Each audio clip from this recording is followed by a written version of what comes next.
बिस्मिल्लाहिर्रहमानिर्रहीम। अस्सलाम वालेकुम। मेरा नाम है फ़याज़ मोहम्मद। आप देख रहे हैं FM अवान यूट्यूब चैनल की वीडियो।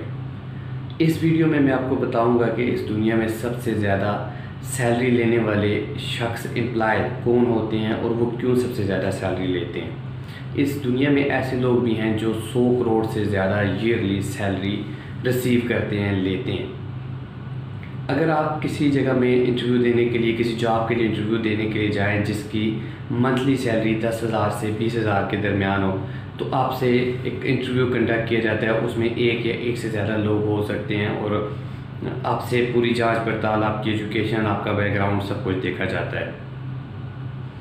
उसके बाद अगर आप किसी ऐसी जगह पे जाएं कि जहां पे सैलरी 20,000 से 40,000 यानी कि 20,000 से 40,000 के बीच में हो, तो आपका इंटरव्यू काफ़ी टफ होता है कि उसमें एक से ज़्यादा लोग हो सकते हैं और वो आपको अच्छा खासा निचोड़ के या पढ़ के उसके बाद आपको अलाउ करते हैं। अगर आप किसी ऐसी जगह पे चले जाएं जहाँ पे 40,000 से 1 लाख के करीब, यानी कि 40,000 से लेके लाख रुपए के करीब या इसके दरमियान में अगर आप किसी सैलरी के लिए, किसी जॉब के लिए जाएं जिसकी सैलरी 1 लाख से 40,000 से 1 लाख के दरमियान हो, तो वहाँ पे आपका इंटरव्यू अच्छा खासा टफ होता है।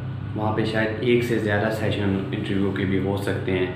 तो वहाँ पे आपको इंटरव्यू देने के लिए बहुत सख्त मेहनत करनी पड़ती है और उस इंटरव्यू को पास करने के लिए आपको अपनी पूरी एफर्ट्स लगानी पड़ती है। और अगर आप किसी जगह पे गवर्नमेंट की किसी वैकेंसी के लिए, किसी जॉब के लिए अगर चले जाएं, तो वहाँ पे भी अच्छा खासा इंटरव्यू आपसे लिया जाता है। रिटन अलग लिया जाता है, फिज़िकल अलग लिया जाता है और ओरल आपसे अलग लिया जाता है। लेकिन इसके बावजूद इस दुनिया में कुछ ऐसे लोग भी हैं जो सालाना 100 करोड़ से भी ज़्यादा की सैलरी लेते हैं और उनका इंटरव्यू बहुत डिफरेंट होता है और बहुत दिलचस्प होता है। तो इस हवाले से इस दुनिया में एक कंपनी है ओरेकल, जो कि सॉफ्टवेयर बनाते हैं। उनका जो CEO है वो उसको सालाना 100 करोड़ से भी ज़्यादा वो सैलरी पे करते हैं एक ही शख्स को। गूगल जो कि सर्च इंजन है, इसका जो CEO है उसको गूगल सालाना 100 करोड़ से ज़्यादा पेमेंट, 100 करोड़ से ज़्यादा सैलरी जो है ना, वो सैलरी के बाद में पेमेंट दी जाती है। तो इनका इंटरव्यू किस तरह का होता होगा? अगर आप जो शुरू से चलता आ रहा है 10,000 से लेके ऊपर की तरफ, अगर उस हिसाब से देखा जाए तो इनका इंटरव्यू बहुत ही टफ होना चाहिए। लेकिन ऐसा नहीं होता। जब इनका इंटरव्यू होता है तो इनका इंटरव्यू बहुत ही डिफरेंट तरीके से होता है। वो किसी ऑफिस में या किसी स्पेसिफिक जगह पे नहीं होता। आपका किसी कॉफ़ी शॉप में हो सकता है, किसी होटल में हो सकता है, किसी रेस्टोरेंट में हो सकता है। तो वहाँ पे इनसे सिर्फ एक ही क्वेश्चन पूछा जाता है। अगर एक शख्स CEO है तो उसकी एजुकेशन देखने की ज़रूरत नहीं है। CEO की पोस्ट के लिए आया है तो उसकी एजुकेशन देखने की ज़रूरत नहीं है।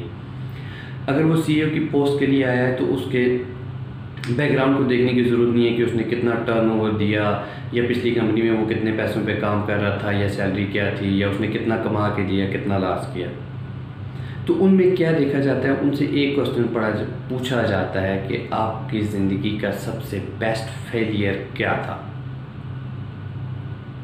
जी हाँ, आपकी ज़िंदगी का सबसे बेस्ट फेलियर क्या था और उसको आपने रिज़ॉल्व कैसे किया, उसमें से आप विन कैसे हुए, उसमें से आपने निजात कैसे हासिल की, या उसको कैसे आपने ख़त्म किया, उस फेलियर में से निकल के आप डिफरेंट जगह पे या कामयाबी की तरफ आए।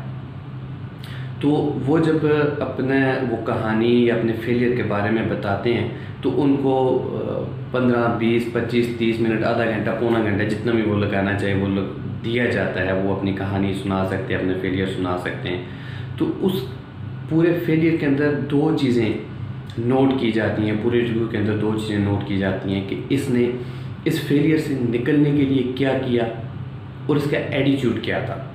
ये दो चीज़ें मैटर करती हैं कि इसने निकलने के लिए अकेली जो है ना, वो पहाड़ को 2 हिस्सों में तकसीम करने की कोशिश की, खुद ही लगा रहा, टीम बनाई, किसी से काम करवाया, मदद ली, मैनेज कैसे किया, किस तरह से इस फेलियर में से वो निकला।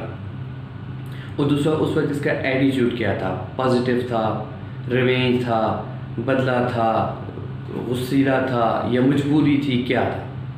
ये दो चीज़ों के ऊपर डिपेंड करता है और ये दो चीज़ें डिसाइड करती हैं कि आप किसी कंपनी के CEO बन सकते हैं या नहीं बन सकते। अगर आपने उस फेलियर के दौरान 500 लोगों की टीम बनाई और 500 लोगों के साथ काम करके उस फेलियर में से निकले, तो आपको एक बहुत अच्छी हैंडसम सैलरी मिलेगी। अगर आपने 50 बंदों के साथ या 10 बंदों के साथ एक फेलियर में से निकले तो आपको उस हिसाब से कम सैलरी मिलेगी, या आपके फेलियर के ऊपर डिपेंड करता है कि आपका कितना बड़ा फेलियर था और आपने कितने लोगों की टीम बनाई और किस तरह से वहाँ से निकले और आपका एटीट्यूड क्या था।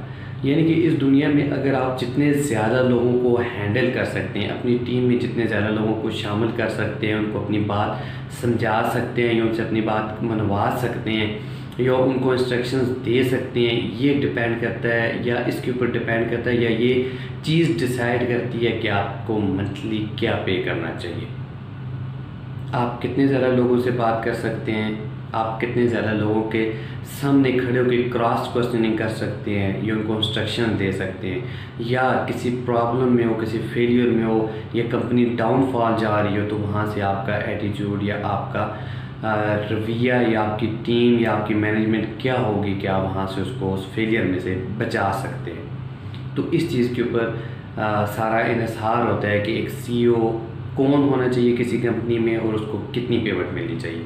तो इस कंपनी में, इस दुनिया में सबसे ज़्यादा पेमेंट लेने वाले शख्स जो लोग होते हैं वो कंपनी के CEOs होते हैं, जो कि किसी कंपनी में सबसे ज़्यादा सैलरी लेते हैं, जो कि सालाना 100 करोड़ से भी ज़्यादा हो सकती है।